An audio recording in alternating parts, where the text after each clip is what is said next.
Win டிவின்னு ஒரு TV ஆரம்பிக்க போறோம் அப்படின்னு சொல்லிட்டு நிறைய பேர்கிட்ட ஃபண்டை கலெக்ட் பண்ணி சீட் பண்ணிடுறாரு.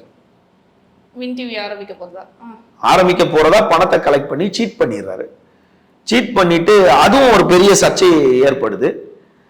அதற்கு பிறகு அவர் என்ன பண்றாரு, டக்குன்னு தன்னை பிஜேபியில இணைத்துக் கொள்றாரு.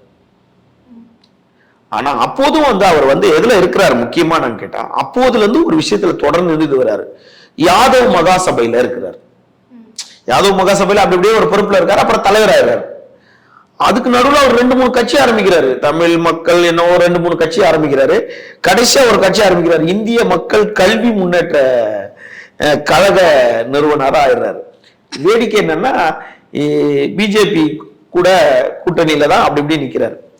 இதற்கு மத்தியில் அவர் என்ன பண்றாருன்னு கேட்டா, 2011 ஒரு தேர்தல்ல நிக்கிறாரு. திருநெல்வேலி பக்கத்துல நாங்குநேரியில எங்கேயோ தேர்தலில் நிக்கிறாரு. சட்டமன்ற தேர்தல் தான் நினைக்கிறேன். அதுல அவர் தோல்வியை தழுவுறாரு. அதன் தொடர்ச்சியா என்ன பண்றாரு, 2014 ஆண்டு அவர் ஒரு கட்சி வச்சிருந்தாரு. அப்போ ஒரு கட்சியோட கூட்டணியில திருநெல்வேலியில எலெக்ஷன்ல பார்ட்டிசிபேட் பண்றாரு. திருநெல்வேலியில